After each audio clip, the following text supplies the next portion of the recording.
Hello மக்களே, பாய் வீட்டு பண்ணையில் நான் உங்களை வர வைக்கிறேன். பரவாயில்ல, புறா அவ்வளோ க்ளீனாக தான் வச்சுருக்காங்க இடத்த. அப்புறம் நம்ம ஃபார்மோட டெவலப்மெண்ட்டு தான் கொஞ்சம் ரெடி பண்ணணும். அது வரைக்கும் நம்ம மிருகங்கள்லாம் எப்படி இருக்குது, நம்ம பெட்ஸ் எல்லாம் எப்படி இருக்காங்கன்னு சொல்லிட்டு பார்த்துக்கலாம்.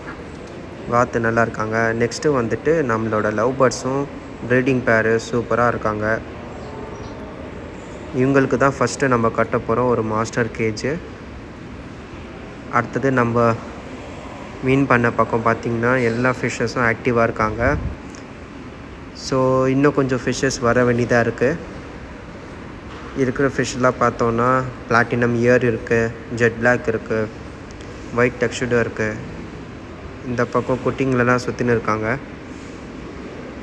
இந்த பக்கம் மிக்சட் கப்பீஸ்லாம் இருக்குது, எல்லாம் ஆக்டிவாக இருக்காங்க. சில நேரத்தில் மழை பெய்யுது, சில நேரத்தில் வெயில் எடுக்குதுங்க சென்னைக்குள்ளே. ஸோ மேலும் கீழுமா இருக்குது கிளைமேட்டு டோட்டலாகவே. மத்தியானம் நேரம் வரைக்கும் பார்த்தோன்னா ஃபுல்லாக வெயில் அடிக்குது. அதுக்கப்புறம் சாயங்காலத்துக்கு அப்புறம் பார்த்தோன்னா மழை ஆரம்பிச்சிடுது. அப்புறம் டோட்டலாக சேஞ்ச் ஆகுது கிளைமேட்டு. ஸோ இதனால் நம்ம மீனுங்கள்லாம் அடிப்படுறதுக்கு கொஞ்சம் வாய்ப்பு நிறையா இருக்குது. ஆனால் பரவாயில்ல, ஆனால் ஆக்டிவாக தான் இருக்காங்க நம்ம மீனுங்க எல்லாமே. இப்போ குட்டி வேறு போட்டிருக்காங்க, அதுவும் கொஞ்சம் சேஃபாக எடுத்து வச்சிட்டோம். இல்லைன்னா நம்ம எக்ஸாட்டிக் கப்பீஸ்லாம் கண்டிப்பாக சாப்பிட்ருவாங்க அவங்க குட்டியை. நார்மல் கப்பிலாம் சாப்பிடாது, ஆனால் எக்ஸாட்டிக் கப்பிலாம் கண்டிப்பாக சாப்பிடும். ஸோ சில்லி மொசைக்கெல்லாம் சூப்பராக இருக்காங்க. கோய் கிளாஸ் பெல்லி, பர்பிள் பெரி ட்ராகன்னு, இது நம்மக்கிட்ட இருக்கிற ப்ரீடிங் பேரு. ஜாப்பனீஸ் ப்ளூவும் குட்டிங்க பெருசாகிட்டாங்க, இப்போது அடல்ட் ஸ்டேஜ்க்கு மூவ் ஆகிட்டு இருக்காங்க.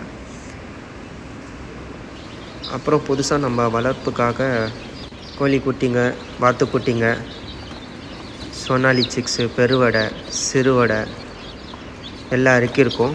ஃப்யூச்சரில் பார்த்தோன்னா நம்ம ரெடி பண்ணுற மாதிரி தான் நம்ம பண்ணைக்கு. கடக்நாத் சிக்ஸும் வாங்கி வச்சுருக்கோங்க. தேவைப்படுறவங்க நீங்கள் காண்டாக்ட் பண்ணலாம். ரொம்ப கம்மி ரேட்டில் தான் தரோம். மார்க்கெட் ரேட்டை விட ரொம்ப ஹோல்சேல் ரேட்டை தான் தரப்போகிறோம். நீங்கள் டிஸ்கிரிப்ஷனில் பார்த்துட்டு காண்டாக்ட் பண்ணலாம், என்ன வேணுமோன்னு சொல்லிட்டு. இன்ஷால்லாம் நாங்கள் கம்மி ரேட்டுக்கு தரோம். மக்களே, இதுதான் நம்ம ஃபார்மோட நிலமை. இன்ஷால்லா கொஞ்சம் நாளுக்கு அப்புறம் நான் கொஞ்சம் ரெடி பண்ணுற மாதிரி ஐடியா வச்சுருக்கேன். நீங்கள் கொஞ்சம் பாய் வீட்டு பண்ணி ரெகுலராக ஃபாலோ பண்ணுங்கள். நான் ரெகுலராக வீடியோ போடுற ஆள், ஆனால் இப்போ கொஞ்சம் வேலை அதிகமாக இருக்குது. ஆஃபீஸ் டெய்லி போக வேண்டியதாக இருக்குது. அதனால கொஞ்சம் டைம் செட்டப் ஷெட்யூலிங் கொஞ்சம் மேலும் கீழமாக இருக்குது. அதனால ரெகுலர் விளாக்கு கொஞ்சம் கஷ்டம்னு நினைக்கிறேன். முடிஞ்ச லெவலுக்கு நான் ட்ரை பண்ணுறேன் ரெகுலர் விளாக்கு போடுறதுக்கு. நீங்கள் பாய் வீட்டு பண்ணியை தொடர்ந்து பாருங்கள். நம்ம சேனலில் சப்ஸ்கிரைப் பண்ணுங்கள், லைக் பண்ணுங்கள். இல்லை ஏதாவது உங்களுக்கு புறா, கோழி, அப்புறம் குட்டிங்க ஏதாவது வேணும்னா கூட நீங்கள் கமெண்டில் மென்ஷன் பண்ணுங்கள். அதுக்கப்புறம் நான் இன்ஸ்டா ஐடி ஷேர் பண்ணுறேன், அதில் நீங்கள் டேரெக்டாக நீங்கள் காண்டாக்ட் பண்ணிக்கலாம். நம்ம பாய் வீட்டு பண்ணையை கண்டிப்பாக சப்ஸ்கிரைப் பண்ணால் மறந்துடாதீங்க. ஜான்.